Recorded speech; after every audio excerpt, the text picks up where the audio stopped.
Guys, what's going on? This is James and Ryan here for another weekly live stream for you guys. We have an interesting topic tonight that is the different types of dinos and why like numbers can vary basically, and all about that fun stuff, I guess. Exactly. And the very first thing before we get into anything, we're gonna wait a second just to let some of the viewers creep in. Mm-hmm. Um, I guess if you're here, let us know how's it going. What's been going on with your week? Um, James, did you get a chance to work on your car at all? A little bit, yeah. So I did an oil change, Ryan. Yeah, Oh, oh wait, yeah. yeah, supposed to get that oil. You never even came into town. I know, but I didn't have time to, drive the 2 hours there and back today. Yeah, So not having a phone kind of sucks too. yeah, and I didn't, yeah. So I don't have a phone, guys, which sucks. That's a different story, and like long story short, I feel naked without it, and it's really weird. I don't doubt that. Yeah. So what we can do though is yeah. So I did the oil change, and I washed the car up and everything like that. Um, but yeah, so other than that, I haven't really done a whole lot. What about you, Ryan? I have actually been working on my next motor build, and you guys will all be seeing that on the next video coming up on Wednesday. You'll just see part one. Nice. You won't be seeing anything more. Awesome. Yeah, so how did that go? I mean, like, I don't want to go into, like great lengths, but like, is it going good? Is it going bad? Have you had any issues with that? I've worked on this motor a lot. It's going as expected. It's going very easily. Impacts obviously make it very easy. Oh yeah. Oh yeah, definitely. So it looks like your Skype is kind of frozen, Ryan. And also, Oh, yeah. Oh, it looks like it's back. what do I do? I don't know. It's a little Uh, frozen. no. I mean I can Okay. still hear you, but the video is just frozen. I'm gonna try to close some stuff in the background. Hmm. Hey Matt, how was your week? Is How's that the Matt? cross trek? Yeah, it is. Okay. I hope it's coming back. Is everything better? It looks to be a bit better. Yes. It's not, completely frozen. It's just kind of dropping frames here and there, but not bad. Well, I did upgrade to a new laptop, and therefore the audio and video quality is going to be significantly better, and that's probably what's going on. Yeah. Yeah, probably. Also, have you figured out how to use your T4 yet for the webcam? I did like a couple weeks ago, and now already when I connected to Skype, it didn't want to select it as a camera. Hmm. Strange. So this picture seems to be pretty good right now. I Hmm. guess I'm fine with it. Yeah. Yeah. But It looks good. now that we've got a couple of viewers here, let's start diving right into it. And first and foremost, the very first thing I want to say is, guys, do not get caught up in numbers. Numbers mean nothing. In the grand scheme of things, your car can make significantly more power on one dyno versus another dyno. And really, the best measure of horsepower is just to take it to the track. Go down the quarter mile, see what kind of times it puts up. If you put up some terrible times with your car, you're probably a terrible driver. I'm just kidding. Yeah. Yeah. Uh, Is that anyways, so we all know that dyno jets read high, and Mustang dynos will read low. hmm That can be for a couple of different reasons. Mustang dynos I know can be loaded, and this is also not to say that some facilities can kind of skew their numbers. calibration may be entirely off and they won't even adjust it. They know it's off, but they won't adjust it. So, commonly people will just be like, "Oh, that's a heartbreaker dyno." Hmm. Right, yeah. So there's the Dino Jets, there's the Mustang Dinos, and then there's the Dino Packs as well. Yes. So there's like three different types here really used in the USA, and they do come in like all-wheel drive variants too. But yeah, like they will range with different numbers. Um, the Dino Jets do seem to be a little bit more common in the States. So even though like they read higher, that's kind of like the constant, I guess, value that. Right. People like to Mhm. get on dyno jets more because they're going to more than likely make more power. Right.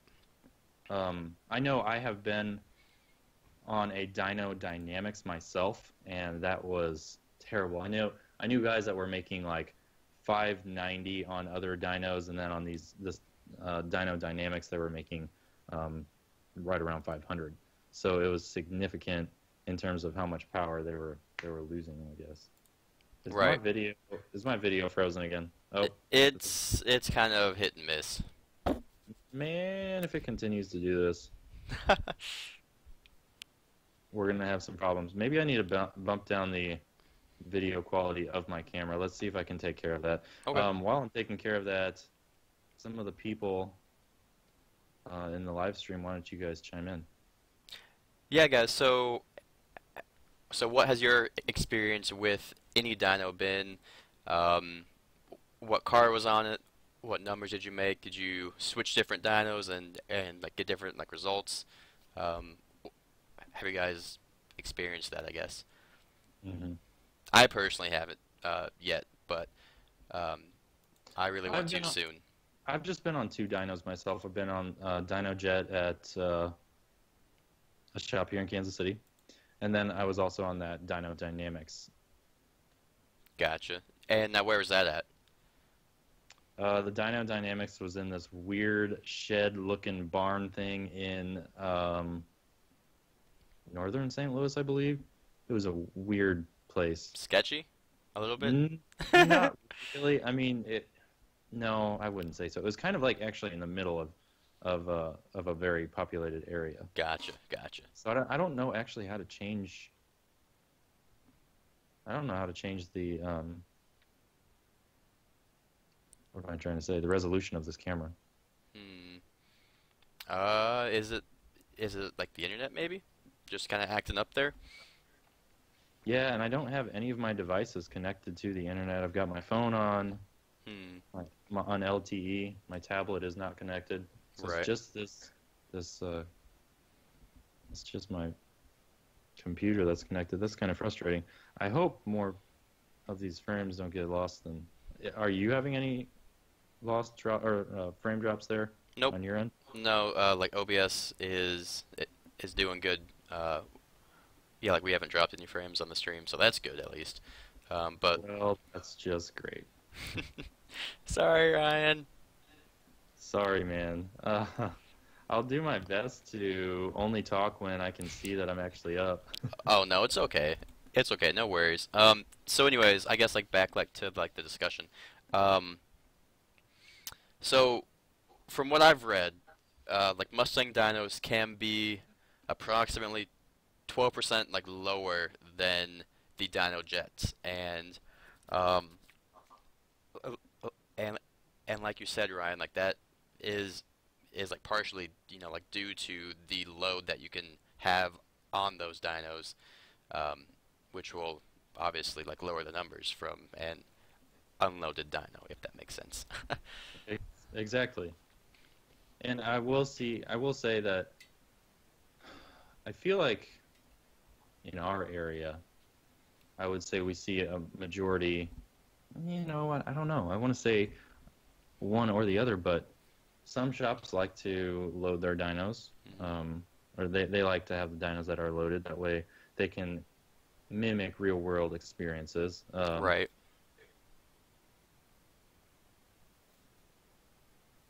But that kind of dives into another topic alone, and that's if you are getting a dyno tune, make sure your tuner is at least doing a street tune as well, because dynos cannot always mimic real world experiences. Hmm. I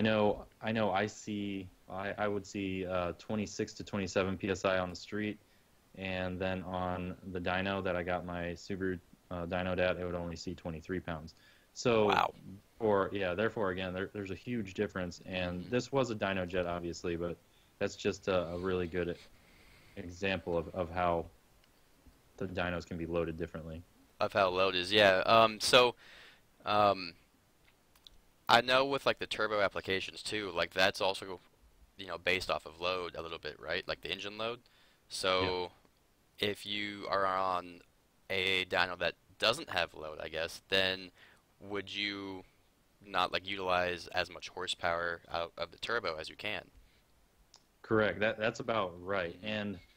And that kind of brings it up. Like if you are tuned on that dyno that I was on, where I only hit 23 pounds, if I wasn't street tuned for 26 to 27, and Hmm. you were just on that dyno, you'd probably experience a little bit of over boosting Right. over what you were tuned for. Therefore, you may not be completely safe. Right, yeah, like uh that's what I was thinking because if you are tuned on a dyno for, say, I don't know, like 25 psi or something, and then on the street you hit 28 or even 30, Right. then you could be in kind of a sketchy zone there.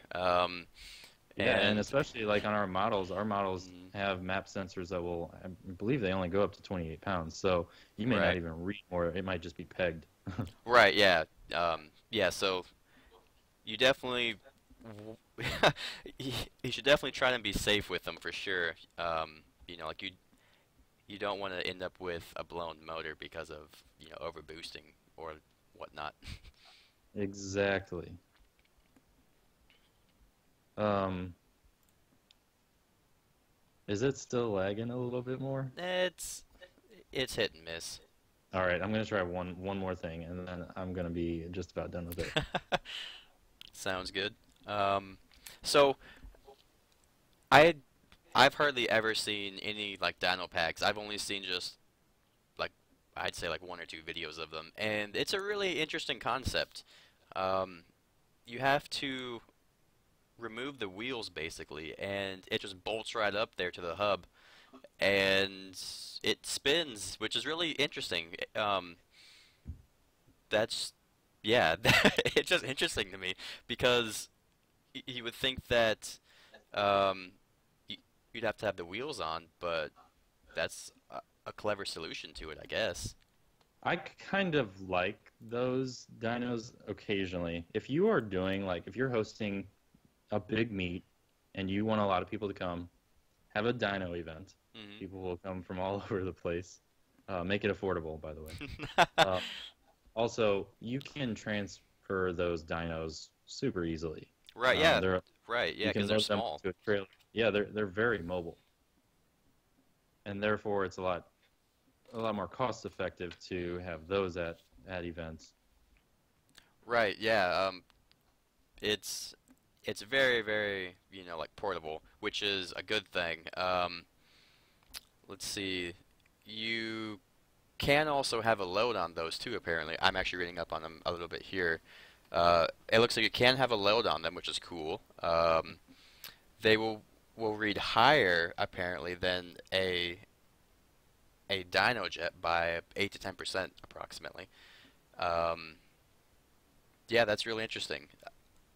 That you can have load but still read higher than a a non-loaded, dyno. That's Mm. interesting. Yeah, I kind of wish all of the software that these dynos ran on, I wish they would all kind of calibrate them correctly together. Hmm. That way we had one universal kind of system to go by, and there weren't all these crazy numbers all over the place. Wow, Right, that car made over 2,000 horsepower. right. Well, that's like I said at the very beginning. Don't get wrapped up in numbers. Hmm. Exactly. Yeah. I mean, because like you've been kind of victim like to this too, Ryan. you got yours dynoed at what, like 425, I think, like 425 Right. horsepower roughly, and like people, like say that, hey, you have like a close to 500 horsepower car. You know what I mean? Hmm. Um, Well, everyone that I have ran, they're like mhm. 425. There's no way your car is running 425 for however many cars you've beat that were Mhm. higher than you. Right. Yeah. So I've yeah. surprised a lot of people with this setup. Well, yeah. It's definitely a good setup, but yeah. You just can't get caught up in numbers like that because like they might not always be accurate. So, um, like Ryan said, just take it to the track and get a trap speed. Exactly. So speaking of the new or the um, uh, speaking of the current setup that you have now on your car, are you going to hint at maybe like what's to come? Yeah, I can hint completely at what's planned on coming. I'm still fighting myself back and forth every single day whether or not I want to go with a sleeved block or a closed deck block. For strength, everyone keeps telling me go closed deck. For cooling, I want to do the sleeved. Yeah. Um, I don't know. We'll see about that. I'm going to do the 2.5i intake manifold that comes from the NA Imprezas. Um, Killer Bee header, external wastegate. I'm going to do a stockish turbo for now, the VF22. Hmm. It's about the same size as a VF39, VF48, VF52. The only difference is it has a slightly larger hot side, so it should be able to carry a little bit more power on the top end. And I think that'll pair kind of nicely with the 2.5i intake manifold. We'll see. I'll be on ID 1300 injectors, E85. I'll have the Cobb Flex fuel kit. There you Um, go. it's gonna be fun. Yeah. I hope everything goes well. And then I'm getting rid of my NVIDIA Q300 and I'm going to go back to the No. stock exhaust. However, I'm going to have a boost actuated cutout, and that's going to be, I don't know, I'll probably set it up for pretty low boost. Yeah. Probably like 5, 7, something like that. You should just get the R400. Maybe Or someday. yeah. It is lighter, and obviously I need lighter exhaust for what I'm planning on doing with the car. I want to do autocross, Hmm. and you know, you'll be seeing some changes to the car as well. Like somebody just asked me if my trunk was for sale, and it actually is. So I'll be going with a carbon fiber ducktail trunk, a scoopless hood, No. uh, My a, emotions are everywhere. a lip kit, and then some wheels. You should keep the scoop. Keep the scoop. I'm going to do all of the other exterior mods first, First, okay, and then see. I like and that. then I'll see. Yeah, because I had somebody do a Photoshop of my car without the scoop, and it just didn't quite look right. It Yeah. needed to be a little bit more aggressive. Something else needed to be changed, Mhm. and I'm going to have to do those mods first before I can even think about doing the scoopless hood. So rest easy. Nice. Plus, to find the scoopless hood, I don't know where I'm going to find it. I only want to spend like $200 to $300 for one. I don't want to spend anything more than that. Right, right, definitely not. Yeah, that would not be good. Well, we have gone over our time limit. We're at about 18 minutes now, Ryan. If there's any like last remarks or anything that you want to make about the dinos, go ahead. I don't have anything, but if our viewers do, Matt, are you still there? Yeah, Matt and Sam, it looks like. Oh, cool. Hi, Sam. All right. Um, yeah, Let's give. so, huh? What? I was just gonna say, so let's give a plug out to our sponsors. All right, let me get them here. So, Yeah. So if you guys took anything from this live stream today, it is don't get wrapped up in numbers. They will bite you in the butt. yes, exactly. And see, a lot of people nowadays, that's all they care about is just, oh, like my car made this number. It's I like, mean, yeah, you're right. Shops will even brag about numbers too, and you know it's cool. It's fun. hmm It's definitely fun. Um, I know recently some shop, I can't remember the name. You probably know it. but a shop recently just posted that they had the highest horse FA motor car in the world. Oh, right, yeah. Which, So, which is awesome. But when you, I mean, I don't want to say anything, about like the like shops or anything or the build quality. But with those higher horsepower, like pushing to the limit cars, you have to kind of wonder how long they will last. I mean, yes. I know I know that you can build the internals to be ridiculously strong, but as a daily driver, obviously it probably isn't going to work. But as a track car, yeah, maybe for a couple runs or so, you can have some fun. Okay, can you hear me? Yes, I haven't seen my face change in a long time. it hasn't changed in it looks like a couple minutes. Yikes. And Yay, new computers. on that note, Yes, so quick shout out to our sponsors like we do every week, Seamless Designs. They do their ooh, wow, look at this. Sorry, I, I got just like I got mesmerized here like by this. It looks like STI like console with Alcantara maybe? And then with the red shift boot, looks really good. Um, anyways, he does a lot of good work, and he will offer you a discount if you use our promo code Subie Crew 20. So that's fun. Oh no, Ryan, we lost his video. I turned off my video Oh, because okay, okay. I'm just simply just a figure floating around right there. Anyways, yeah, so Seamless Designs is going to get you hooked up on a nice e-brake boot and shift boot. Mhm. And And then our then other sponsor, Anarchy Motive, they exactly. make some pretty awesome custom shift knobs. Shout out to both Dallas and Derek. Those two guys have gone above and beyond to help us out. Mhm. The code for Seamless Designs is Subie Crew 20. That will get you 20% off of your next order. And the code for Anarchy Motive is Subie Crew, and that will get you 10% off of your next order. If you have any questions, contact us at subiecrew2017@gmail.com. Exactly. So, on that note, everyone, we appreciate all of your views and support as always, and look forward to the coming videos this week. We shall see you next time. Peace. Peace.